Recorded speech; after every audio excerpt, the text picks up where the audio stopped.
Welcome to Malpractice Podcast.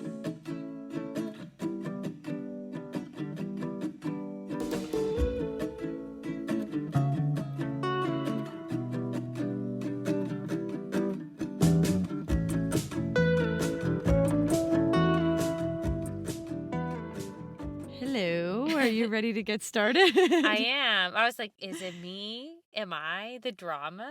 I don't think I'm the drama. You're always the drama. Speaking of drama, we were just talking about, before we started recording, how you poked your eye you touched your eye with product on your hand. Oh my God. So you put the fucking chemicals on your face, Yeah. and then you're supposed to like wash your hands. So I rinse my hand. Mm-hmm. I can't tell you if there was soap involved. I was very tired. It was maybe 8 p.m. Past your bedtime. bedtime. So I like Mhm. touched my eye, and it was like insta locked. Like you've done it before, surely. Oh, yeah. Your eyelid is like, zoop. You cannot open it. Don't tell my cats, but I think I have a cat allergy. Yeah, most people do. What I think happens is cat hairs, I think, get lodged in my eyelashes. This is so gross. And maybe it's false. I don't know. And then it inflames my eyes. Who are we to tell you if something's false? We don't know. I really don't know either. Who are we? Who are we? Who am I? We don't know what's going on. But when you go to the doctor, the eye doctor, and they watch you put your contacts in, you always lie, right? About how much you wash your hands. Fuck yeah. Same. Eric was at our dentist. Like, we have a dentist that we both go to. And he was at the dentist's office, and he was like, oh, yeah, this time I don't have to lie about how often I've been flossing. And she goes, what do you mean? Oh, no. And he was like, you know how everyone lies to you about how often they floss. And she goes, why would anyone lie to me about that? Because of shame. He was like, how do you not know this? Everyone lies to you. I floss every day. I actually do too. And then my dentist had the nerve to be like, well, you know, you really want to get like around the tooth. And I was like, I floss every day. How are you shaming people that don't floss? Because I know them. They did the same thing to me. Yeah. In their words, they were like, you need to get around the tooth. And in their action, they were like, you need to try and pull your tooth out directly out of your gums. I was like, No. God damn. Like, why are you hurting me? Yeah. When the dentist flosses my teeth, I'm like, I'm not doing that. I could tell you right now. I don't know how to tell you this. On a scale of me to you, I'm leaning me. I am not all day. I am not hurting myself. Period. Yes. I'm a flosser. Like, you tell me to floss, I floss. You tell me what Same. mouthwash to buy, I'm gonna buy it. Tell me what to do. If 3 out of 5 dentists agree on it, I'll do it. I agree. Yeah. That's same. all I need. What I really wanted to do this weekend was go to Sam's Club. I love Sam's Club. Mm-hmm. And we got 3 or 4. No, that's a lie. I think we got 5 things of toothpaste. Are you stocking up for something big? No, I just saw it. I was like, ooh, my favorite toothpaste. And I love that. Oh my God. Sam's Club is a trap. And then I got that s'mores snack. I love s'mores more than anyone. The bag is empty, friend. Have you ever made a microwave s'more? No, but will I do it? Yes. You gotta try that. I like graham crackers too. Like, I'll just eat graham crackers. I don't really care about an individual graham cracker, I'm gonna be honest. I do. Really? Like, it's weird. If I have something to dip a graham in, I'll eat a graham. No, I think I was raised in a house in which I believed that crackers, plain crackers, were a snack. You were, and I'm sorry. There's no dip there. There's no dip. Do you just want a graham cracker? Yes or no? I mean, the answer for me is no, thank you. The answer for me is yes, and now I'm thinking about it. Oh, you guys were deprived. Isn't that weird? That's deprived, yeah. Are you ready? Yes, I am ready to learn. You ready to do it? Mm-hmm. You're scared?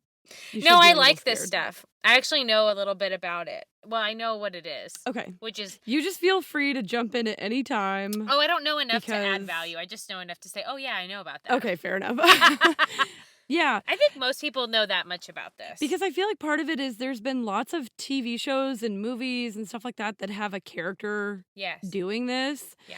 And I was about to talk about a book that I recently read that is fantastic and features a storyline about this. And then I was like, oh, it ruins the book if I say... Oh, then don't mention it. I won't.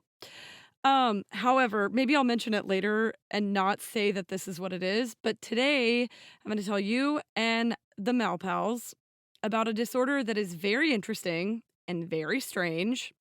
And then I'm going to tell you the story of one of the most notorious female serial killers of all time, Beverly Allitt, also known by her moniker, the Angel of Death. I was expecting you to hear Angel of Death and go, bum, bum, bum. Oh, sorry.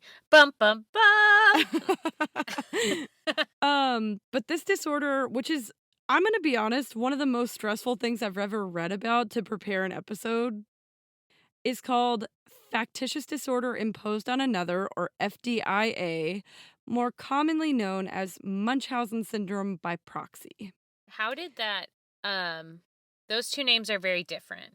Yes. So I can tell you about the origin of Munchausen syndrome, the name. It was described in 1951 by a doctor named Richard Asher, but it goes back a really long time. And the name was after this guy who was in the German military in the 18th century. His name was Baron von Munchausen. Mm-hmm. He went away to fight in a war with the Turks, and he came back with all these stories of like fictitious illnesses, basically. Got it. So, like, famously fictitious illnesses, but then they revisited the name Munchausen syndrome. I think it was in 2016, like the American Psychiatric Disorder Association, or I'm probably making that entirely up, but it was something like that. We wouldn't know. Whoever gets to name psychiatric disorders basically got together and was like, let's give it a better name. Okay. And so that's where the FDIA came from. Yeah, that sounds like a good name. Yeah. Basically, it's super mysterious and probably very rare, but it's really difficult to diagnose. And as soon as I describe it, it'll make sense why it's really hard to diagnose. So, in short, Munchausen disorder is when someone who is not actually ill fakes an illness or fakes the symptoms of an illness. And then Munchausen by proxy is essentially when you do that to someone else, and it's usually someone who is in your care. So typically the person with the disorder is the caretaker, and the victim of Munchausen by proxy is like a child or a dependent spouse or like an elderly Like an relative. elderly? Yeah, or someone who's disabled, something like that, right? Yes, I had a question and then I freaking forgot it. Oh my Okay. God.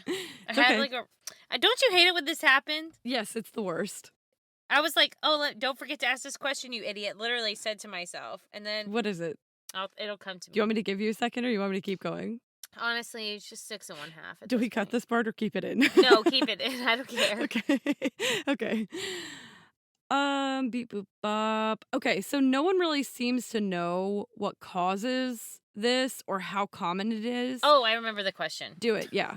So you can have Munchausen syndrome separately and then also by proxy? Yes, you can have it in yourself. And that's basically you're either causing physical injury to yourself or you're like faking symptoms of a disease that isn't real. But it's you, Yeah. not harming somebody else. Exactly. Got it. I'm glad you asked that. I don't know if I knew that people had it Mm-hmm. just themselves. I don't know if I knew that.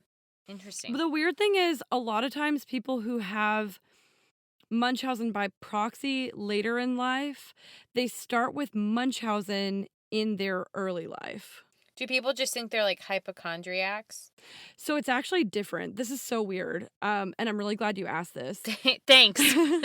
You're asking great questions. You're firing on all Thank cylinders. you. I don't know things. It's different from being a hypochondriac because people who are hypochondriac actually think that there's something physically wrong with them. Whereas in Munchausen or FDIA is the more, It's a better term. accepted term now. Yeah. That person knows that they're fabricating evidence. Oh, shit. Really? Yes. Oh, okay. This is getting juicy.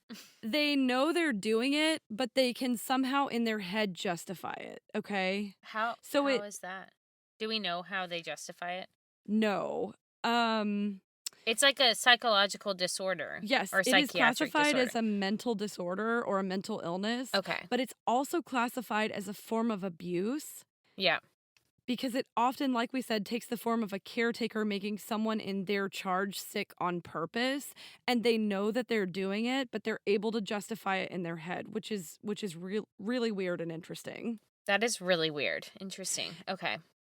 And the other really weird thing about it is no one seems to know exactly what causes it, and they also don't know how common it is, since tricking medical personnel is one of the hallmarks of the disease. Like tricking a doctor into believing this thing is real is a hallmark of the disease, you know? Interesting. Okay. So, because of that, it's really difficult to assess how common it is because a lot of cases go undetected. But the current estimate, if you can get a reliable estimate, it suggests that about 1,000 out of 2.5 million cases of child abuse are related to FDIA. Okay. That's a lot, I feel like. But it's still pretty rare. Of 2.5 million total, only 1,000 of those are FDIA related. Estimated. But when you can yes, estimated, right? Cuz it's so hard That's to also a lot of diagnose. child abuse cases. It is a lot of child abuse cases, like a stressful number. Like, what is going on out there? Good question. Stop. And typically they think that FDIA is committed in order to gain the sympathy or special attention that is given to people whose loved ones are actually ill. That's sick. So basically these people see, you know, a mom, for instance, whose kid has cancer. They're getting lots of attention and they're getting lots of praise for being a good caretaker. Right. And it's like they see that. Is it ever monetary? So it is sometimes. I'm going to talk about a case in a second where they basically tricked like the Make-A-Wish Foundation. Oh, shit. So it can be monetary, but typically it is not Okay. monetary. It's just like attention seeking. That's so sick. Yeah. It's gross. Yeah. It's doctors and medical researchers and psychologists think that it's caused by a history of potentially like abuse or neglect as a child. Possibly the early loss of a parent in childhood may be a factor in development. I mean, that makes sense, but it's still wrong. Yeah. And then some studies suggest that major life stress, like for instance if your marriage is going badly or what are some other things that could be stressful? Whatever, stress in your life. Like work? Yeah, work stress. Like you lose your job? So something like that, like a big life event that is very stressful may trigger an FDIA episode because it's like in that case you need to feel like a good caretaker for some reason. Yeah. So it is considered a form of mental illness. So we're going to talk about some of the hallmarks. The person being made sick is usually a child, most often under the age of 6, although the victim is sometimes, like we said earlier, elderly or potentially disabled, like something that would require care from a primary caretaker. This is very weird to me. I don't know why, but it is most often seen in mothers. Well, probably because they're usually the caretaker. Yes, that's probably true. It's also most commonly seen in mothers with either healthcare jobs or medical knowledge, although sometimes found in other people in the primary caretaker role, like nurses who are not related to the child. Some of the other hallmarks are generally the caretaker causes symptoms that lead to lots of doctor visits or hospitalization. And typically, that person will find a way during those visits to draw praise to themselves about what an excellent caretaker they are. So they make their devotion to the patient super evident. So they'll be like really cooperative with the medical staff. They'll keep detailed records. They'll have lots of like evidence of the illness that will point back to them and how good they are as a caretaker. Isn't that weird? That's just so gross. Yeah. And like seeking validation. Yes, exactly. And so some of the other like consequences of FDIA are, or some of the other like symptoms that you may see in someone presenting with a loved one causing them harm as a result of FDIA, like a history of many hospitalizations, right? Strange symptoms that are not easily explainable by one condition. It's like multiple conditions. Yes, and a lot of times the caretaker will come in because they often have medical knowledge. They'll come in and be like, I think it's this, this, this, and this, right? They'll have a whole list of conditions that they think it is, which is really weird. And how sad for the child or Yes. the person who needs help. Yeah, and it's super hard because you trust this person as your caretaker and they're the ones who are lying to you, and in often cases they're making you sick. That's so sick. So often the caretaker will report symptoms that aren't present in front of hospital staff. So one of the most common ones here is like apnea, like sleep apnea. So a baby or a child will like stop breathing and it will be the caretaker suffocating them Ew. in their sleep. Jail. Yeah. Straight to jail. This whole episode is bad. It's rough. Immediate jail. Straight to Instant immediately. jail. Do not pass go. Jail. Do not collect 200 doll hairs. Or an institution, I don't care. Maybe both. One and then the other, perhaps. It can be the case sometimes that like diagnostic tests can't confirm the symptoms, right? So they'll be in the hospital. Let's say the caretaker has said they have a history of lots of fevers, and then they'll do diagnostic tests and it's like, well, we can't confirm that they have fevers. Why is that, right? How do you confirm you have fevers? Is that how does I think they just take their temperature. Oh, I'm like, is there like a record somewhere where they're like, this child's had 74 fevers? No, the nurse just comes in with like a Oh, thermometer. so the parent could be like, they have fevers all the time. Yes. And she's at a smooth like 98.6 consistently. Yeah, exactly. And that brings me to the next one, which is like symptoms may improve when the patient is in medical care and then return when they go home. Immediately no. Jail. I mean, that's a really big red flag. Like that's Straight a scarlet to jail. flag. Hello. Like if it's only when the person is around the child that this happens, straight to jail.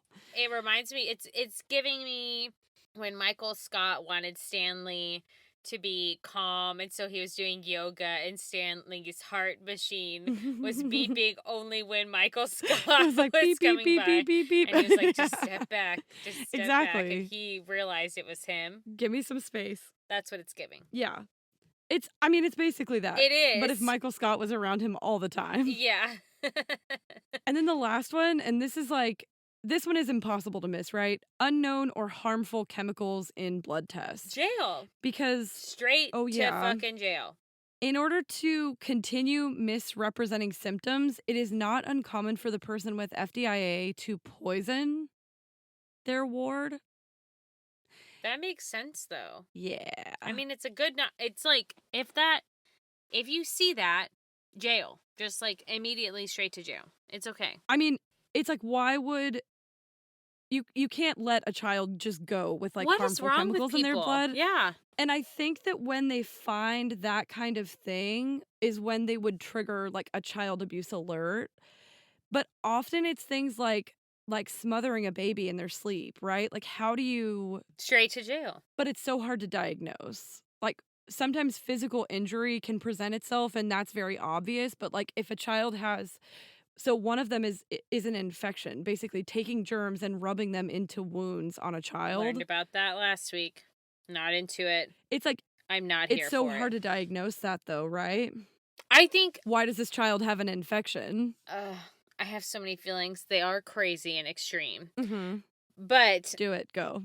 This is a podcast for making wild accusations. I just think if it is a repeat situation Mm-hmm. and you cannot diagnose conclusively. Yes, and I don't disagree with that, but one of the other hallmarks is that if a certain doctor or hospital is unwilling to meet the demands of the perpetrator or they feel like they're getting close to being flagged as an abuser, they will do this thing called doctor shopping, where they just keep changing physicians until they find someone who will give them what they need. And I hear that, and I remember that from a show I watched, but Mm-hmm. I feel, and I felt this way ever since we spoke to Bruce Sackman, Yeah, absolutely. Thought about him the whole time. that there should be Mhm. some sort of registry that we can track Mm-hmm. medical personnel who are,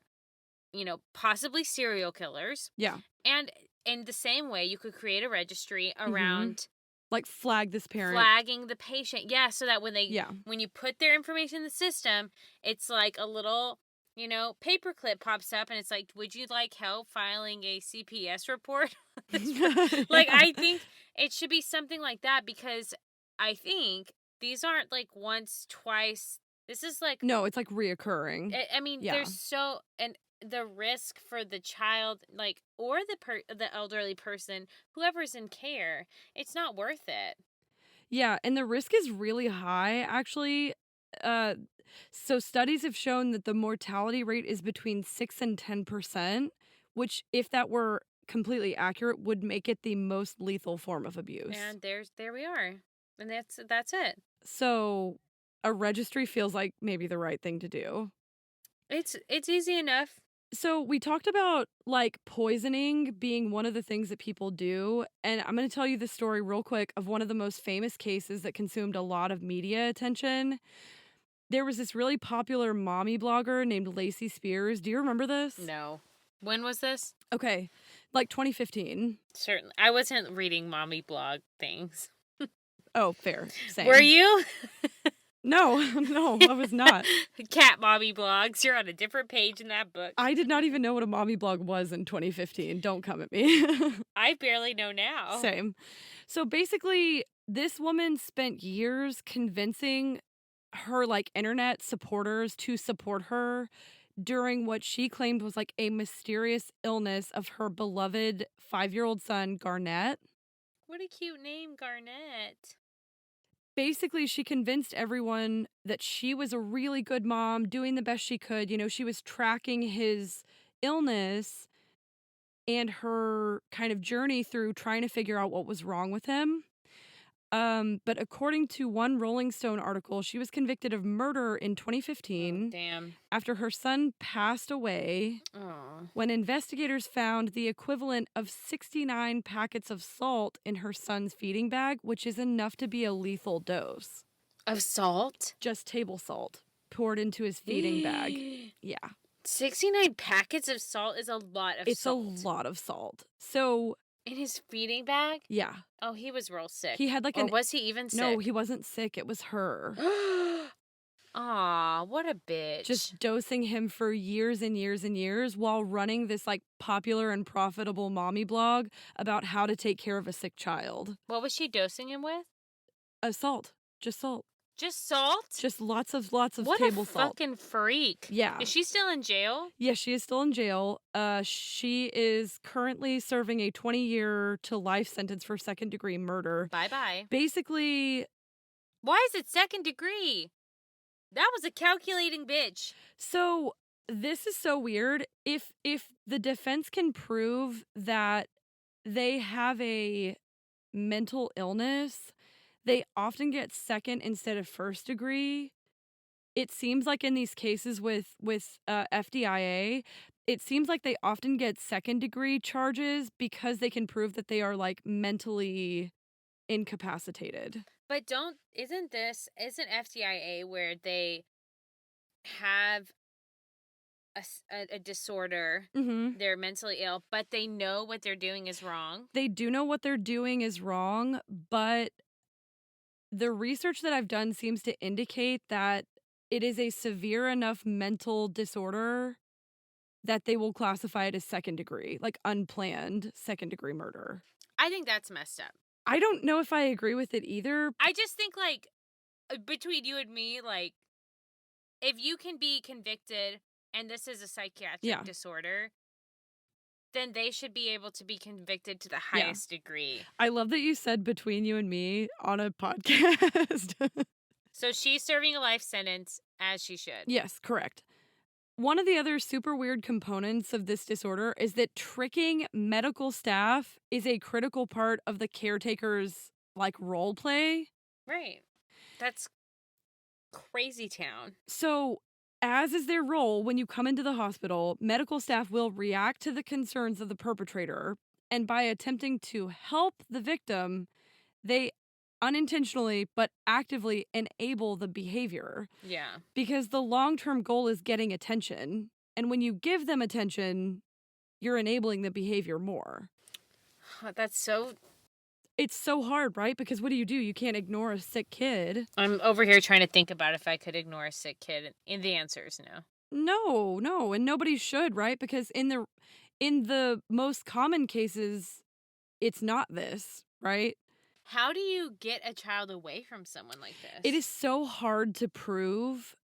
And I think that's why it's so often fatal, because it's really hard to prove that they're doing it until something has gone really wrong. And the symptoms are really unusual, so it presents as a weird medical case that defies like a simple explanation. So medical staff will often run additional tests and pursue unusual diagnoses, which takes lots of time and effort to rule out. And by doing that, you're feeding even further into their behavior. Yeah. Isn't that hard? Like, it's a hard thing to deal with as a medical staff. It's like impossible. Oh, it totally is. There's another super famous case. Have you ever seen the show The Politician on Netflix? Sounds like something I'd watch. It is very good. I absolutely love it. We need a new show. We just finished Mad Men, so. Okay, you need to go watch The Politician. You'll love it. Okay. The characters in it are really good. I personally love it. There's a character in the show named Infinity Jackson, and she's essentially, in my opinion, based on this story. So this is from a famous case in 2015. The mother's name is Dee Dee Blanchard. Oh, I have seen this. Yes. Okay. Okay, great. I think so. Or I just think I have. That's also possible. No. If you look up the pictures of these people, they are very recognizable. Like, you will recognize them. So Dee Dee essentially faked her daughter Gypsy having cancer. So Gypsy was this like small, frail girl confined to a wheelchair. She was always super pale. Dee Dee carried an oxygen tank around her with like a cannula looped under Gypsy's nose. People would ask her what was wrong, and Dee Dee would just be like, it's everything, right? A whole host of illnesses, everything from leukemia to epilepsy to sleep apnea, like everything. I do know this story. And while she was doing this is the financial one that I was talking about. So Dee Dee ran a series of schemes, including like local fundraisers. She would host movie nights in her backyard and charge people fees for like popcorn and say it's going to Gypsy's treatment.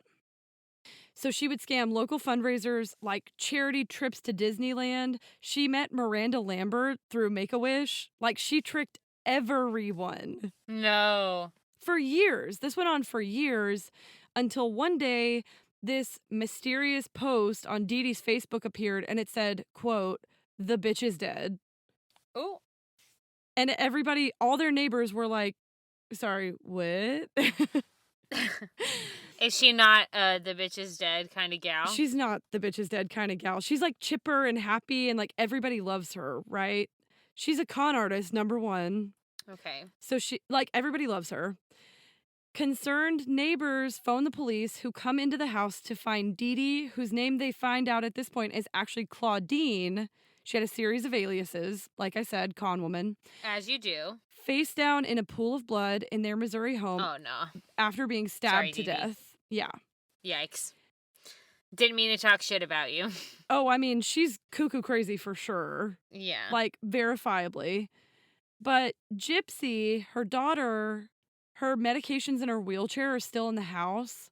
And so police immediately start searching for her. They're like, she's probably been abducted or worse, right? They're looking for Gypsy. When they found her the next day, Gypsy was in Wisconsin with her boyfriend, who she had met online. And through a series of investigations, they find out that Dee Dee had been making her daughter pass herself off as younger than she was. So when they found her, Gypsy thought that she was 19 when she was actually almost 25. Oh, I mean, same. Because Dee Dee had just lied to her. I wish I'm I just was. kidding. I wish I thought I was 19. I'm joking. I feel It's like not I'm funny, actually I shouldn't. 45. I'm like, sounds good. I'm a grandma.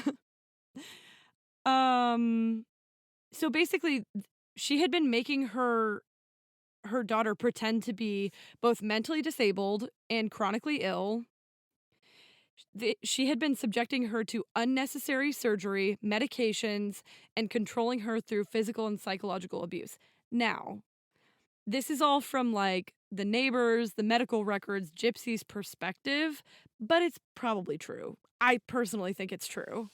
I mean, immediately, if she thought she was 19 and she's 25, yes, something's up. Yes. During the trial, there's this expert named Mark Feldman who's an expert on fictitious disorders.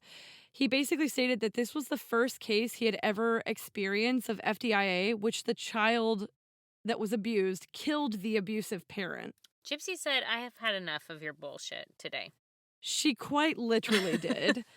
There was a very public trial in 2018. It came out that Gypsy Rose, that's her full name. That is a name. It is quite a name. She had convinced her boyfriend, Nicholas Godejohn, over the course of about a year, they had been talking about it, to murder her mother and end the abuse that Dee Dee was subjecting her to. So why did she not get off out of self-defense or something? She ends up taking a plea deal, Gypsy does. She takes a plea bargain that also included her testifying against her boyfriend. That's messed up. Is a little messed up. She testified against him, was given a plea bargain, which is like a 10-year sentence, which she is currently serving. Nicholas, on the other hand, was convicted of first-degree murder. What? He That's did the not stabbing. right. He did the stabbing. They planned it for about a year. Okay, well then okay, it's either this. They're both got off or they both go to jail forever. There's no in between. Yeah, but you know how plea deals work. If they could get her to testify against him. But why would they need to? I don't know if they needed more evidence. Essentially, I think it's an easier sell to be like, my understanding, she it was is an easier abused, which sell. I'm not disagreeing with, but I don't think he's obviously got some shit going on too. Yes. Shit is on in these here parts. I will say it gets a little complicated because during the trial, the defense had an expert witness who diagnosed him with autism.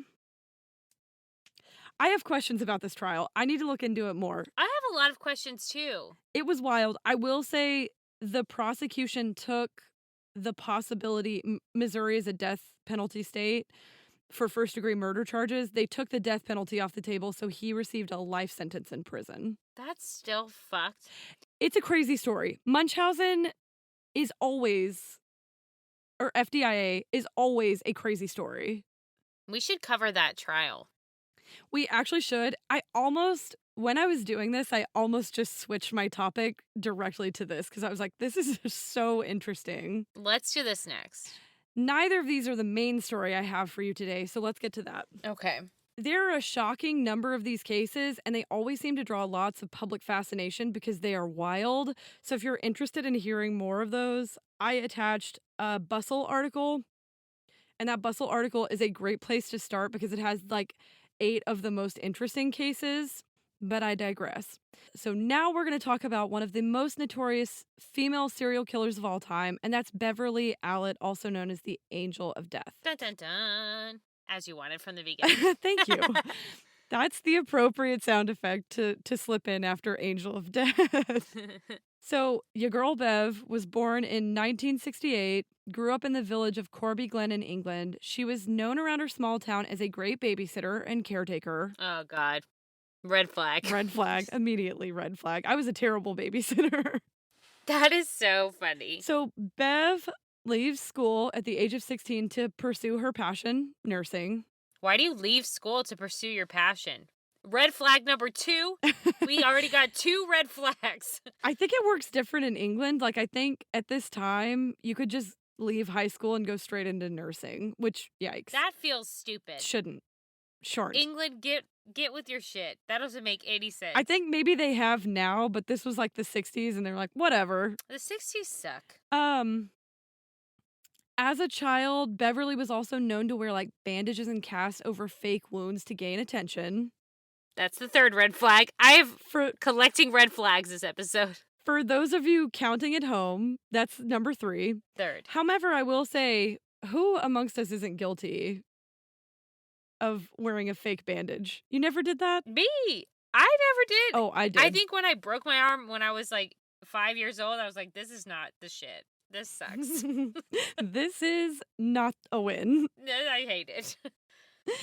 I would like, when I was a kid, if I scratched one of my toes, I would make my parents put bandages on all the other toes so they didn't get jealous. Yeah, you're a freak. Red flag. I'm a freak. Okay, red flag. That's my toxic trait. I'll just own up to it now. Okay. Beverly, however, takes it to the next level. By the age of 16, she had convinced a local surgeon to take out a perfectly healthy appendix. This is the 4th red flag in 30 seconds. Uh-huh. I tried to just stack them all up at the beginning, but basically her whole life is a series of red flags. You're like, let me show you the flags. So during this time, she's also doing the thing I talked about earlier, doctor shopping, because lots of physicians refused to treat her complaints, but she didn't give up until she found one that would. So she's 16. I mean, she is resilient. She said, you can't tie me down. You can't tie her down. Unless it's for surgery. You could do that. And she will tie herself down. Voluntarily, She wants yeah. So she leaves to begin training as a nurse. She attended Grantham College in Lincolnshire, where she was allegedly caught, quick grossness warning, smearing feces on the walls. This is red flag number 5. Probably number 5 and 6 because it's so disgusting. At minimum, just 2 red think flags for the price of 1. Either a bigger red flag or a second red flag should be this one. This is like a red flag and red shoes. So you can walk around carrying all your red flags. What's redder than red? Like scarlet. It's like a scarlet. Yeah, this is flag. a scarlet letter situation. Yeah, agreed. Scarlet poop emoji. Scarlet poop emoji. Ew. Can you change the color? No, you shouldn't be able to. That's gross. You should do that. That's gross. It's super gross. That's another red flag. That is surely a red flag. I don't even know I don't even have words because I'm so alarmed at the number of red flags. Yes. If anyone in your life does that, immediately no. Seek help. Immediately. Immediately straight to jail. Straight to jail. So she had all these like fake illnesses, so she was missing classes a lot at nursing school, and that made her fail her nursing board exams. So she did super well, got it. Now here's the biggest red flag of all. Despite failing these exams, your girl Bev gets a job at Grantham and Kesteven Hospital in Lincolnshire in 1991, the year of our birth, as a state-enrolled nurse. So she gets a job. Ma'am. Failed her exams, gets a job. Failed all of her board exams. Failed her board exams. Puts poop on the walls. Gets a job. Leaves high school to become a nurse. Which, if Beverly can get a job, who amongst us? Why am I not a nurse? Right? Okay, here's the next red flag. As soon as she gets this job, she gets assigned to Children's Ward number 4. I believe we're on 7 red flags now. I think it's number 7. Now, as we get into her crimes, keep in mind... She's already committed at least 40 crimes that I know minimum, of, just by existing. The poop smearing has got to be a crime. That is a crime. It's a crime against humanity. That is a crime. That's disgusting. Straight to jail. She committed all the crimes I'm about to talk about in a 59-day period, which, in my opinion, formed solely out of true crime binging, makes her an insane spree killer. So, yeah, there you have it. Also, huge trigger warning, all of her victims are children, and the next part is going to be a lot to hear. So, take a second off if you need that. Don't listen if you need to stop. Yeah. Just so you know, she's garbage. Yeah. That's the end of the podcast for Period. those of you leaving us now. Yeah. Her spree starts on February 21st, 1991. 7-week-old Liam Taylor is admitted to her ward with a possible case of pneumonia. She reassured little Liam's parents that he was well cared for and that she had their son in her capable hands, so they went home to rest for the night. When they returned the following morning, they were told that overnight he had had some respiratory issues, but that he was recovering well. The next day, she was uncharacteristically insistent on working an extra night duty shift. Sounds like red flag number 8. Correctamundo. During this time, she was left alone with baby Liam, who began to code moments later. Number 9. Like, literally, she walks into the room, he starts to code. The code team was eventually able to revive him, but poor baby Liam had suffered from brain damage that would leave him permanently on life support. So his poor, grief-stricken parents were forced to make the decision to remove him from life support. His death was listed as heart failure, and at that time, no one even questioned Beverly. I'm questioning. Although the heart monitors had supposedly malfunctioned and she had quote-unquote caught the problem. No, you didn't. Another big-ass red flag. First of all, I just want everyone to know, this. I started talking about red flags, not knowing that Sydney had put red flags in the document. Just sprinkled everywhere. And so when I saw, you were like, oh, another huge scarlet red flag. Yeah. And I'm like, did I manifest that language into this? You did. Wow. You did. It's all red flags from here on out. Like the end of every paragraph, basically. Oh my gosh, that's alert. Okay, all of this would have been alarming to me. Yeah. Thank you so much, Sydney, for giving me another irrational fear. I will never leave my child alone in the hospital. You will have to drag me away. You're going to be so attentive that they're going to be like, does she have Munchausen? I am. I'm going to be like, let me bring out the books. Whenever your kid gets a cold, they're going to be like, ma'am, please. I will live here now. Thank you. 2 weeks later, 11-year-old Timothy Hardwick had suffered from cerebral palsy. No. And he was admitted after an epileptic seizure. So good old Bev volunteers to take care of him. Within a few moments of being left alone with him, Timothy's heart stopped. Moments? This is 2 heart-related situations. Straight to jail. 2 weeks later. This is 2 weeks later. This is not a big cooling off period. Right. Okay. Again, despite the efforts of the code team, they were unable to revive him. His death was attributed to epilepsy, even though there was no obvious cause of death. Well, then why are you attributing it to epilepsy? Why do people do that? If it looks weird, keep digging. Yeah. Put that on my gravestone. Agreed. If it looks weird, keep digging. That's our life rule. That's another one. I'm calling it. Life rule number 437 or whatever we're on. Period. If you are sus, keep digging. Just keep going. Yeah. At the beginning of March in 1991, 1-year-old Kaylee Desmond was admitted to Children's Ward number 4 for a chest infection, like a respiratory infection. She was, again, unfortunate enough to find her in Nurse Beverly's care. She was experiencing actually a really miraculous recovery when 5 days into her care, she suddenly goes into cardiac arrest. She was successfully resuscitated, but the doctors noticed under her armpit like a small pink mark in an air bubble, and they attributed it to like an accidental injection mark, and it was, and I quote to you, never investigated. I have 75 questions, but I'll just list 2. 1, how do you have an accidental injection? Can't answer that question, but it feels like a stretch. Feels like a red flag. Feels number like 9. A red flag. And the second feels like question a big I have old is, red flag. Don't they keep track of all the injections? Okay, that's a great question. So when the investigation happens later, it will come out that Beverly, quote unquote, lost her key to the medicines cabinet. They find all these medicines like stockpiled in her house. Beverly is a cuckoo crazy town. Right. I mean, that's clear on red flag number 2. We knew. She's the mayor of Crazy Town. This goes on for 10 more instances that are recorded with Beverly as the nurse on duty during these mysterious cases of sudden cardiac arrest. What kind of morons? Before anyone noticed anything. You also let her work there with no nursing degree. It failed. She failed. You failed the inspection. Yeah. You failed. Forever. Everyone fails in this story. That would be like, oh, my surgeon failed his surgeon boards. I'm just going to let him operate. What? So we are at this point at 13 instances. And about 47 red flags. Just correct. Easy. We lost count of the red flags. Oh, no, we're on 10. Oh, okay, perfect. I thought we were on 12. No, I've keeping count. Did you count of the red fact flags? That she quote unquote lost her key to the medicine cabinet? That's number 10. Okay, perfect. Well, this is number 11. So oh God. 15-month-old Claire Peck gets... Mears. Fuck. I'm starting that over. 15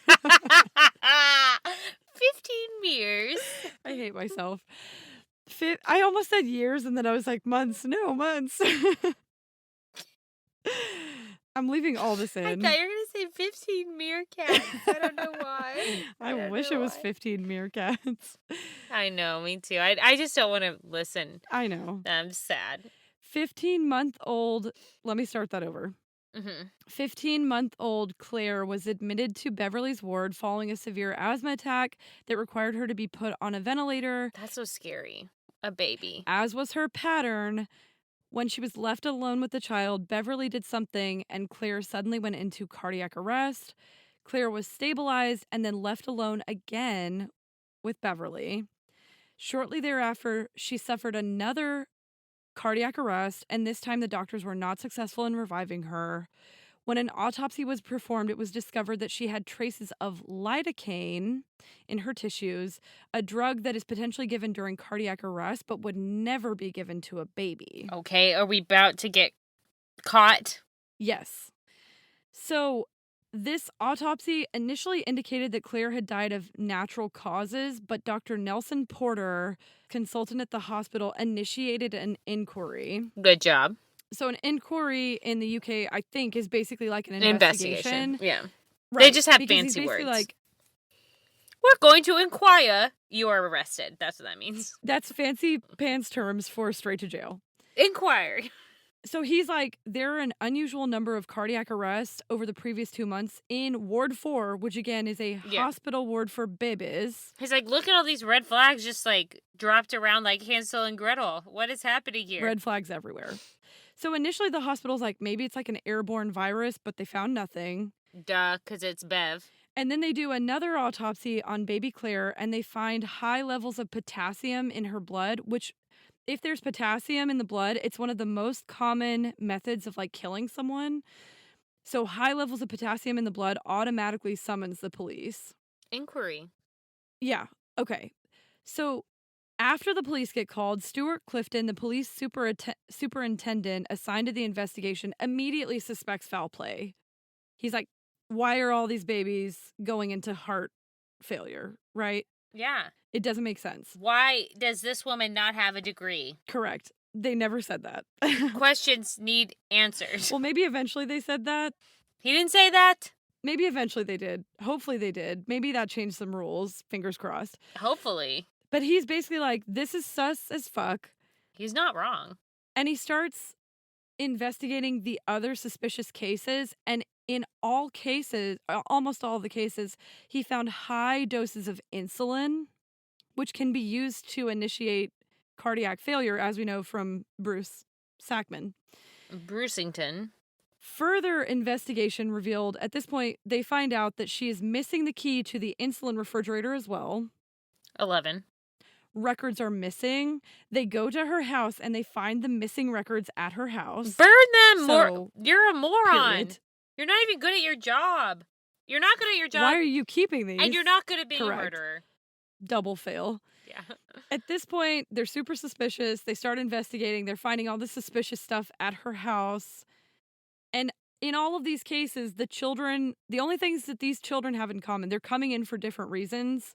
They have a suspiciously high dose of either insulin or potassium in their systems and Beverly Allitt as their nurse. That's what they have in common. By July 26th of 1991, police felt that they had sufficient evidence to charge her with murder, but it wasn't until November of 1991, the year of your girl's birth, the month of my birth. The month. I was like, this whole thing has been in the year of our Yeah, birth. but this is the month. This is it. So that month she was formally charged. They said she was like very calm during the investigation. She denied any part in the attacks, insisted that she had merely been caring for the victims. At this point, she has been charged with 4 counts of murder, 11 counts of attempted murder, and 11 counts of causing grievous bodily harm. Facts. Rack up some more. Yes, correct. Hit her with everything. Hit her with the book. And they do, actually. Throw the book. They throw the book at her. So she also has a head injury at this point because they threw the book at her. Book-related head injuries. So the trial gets delayed for like months because of her quote unquote illnesses. She finally goes to court in 1993 in February. Dang, she really delayed the shit out of that. She truly did for like 2 years. She said, hold on. During the trial, prosecutors called pediatrics expert Professor Roy Meadow, who testifies that she demonstrated classic symptoms of both Munchausen syndrome and Munchausen by proxy.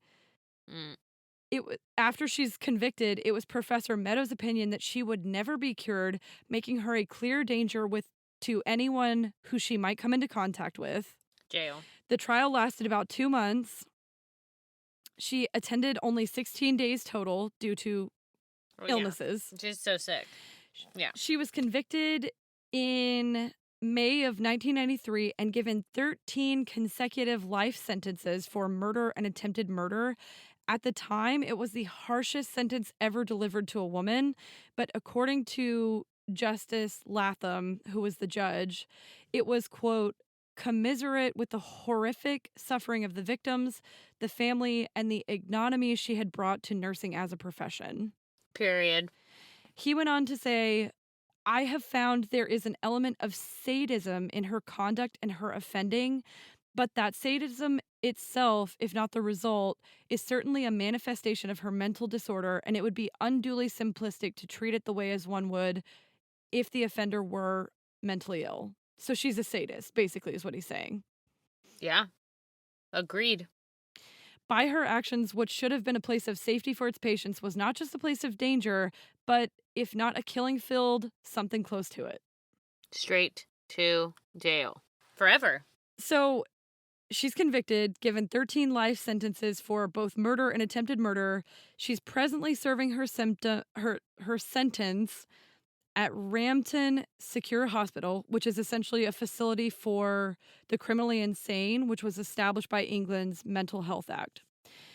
While at Rampton, she continually performed attention-seeking behaviors like we see in Munchausen. Like, this is super gross, another red flag, obviously. At this point, her whole life is red flags, so whatever. It's so many. She was drinking fluids filled with ground-up glass. Which sounds horrifying. It's not a bop. It is not good. Just don't do that. She was also pouring boiling water on herself. Don't do any of these things. Don't do anything in this whole podcast. This entire thing, don't do it.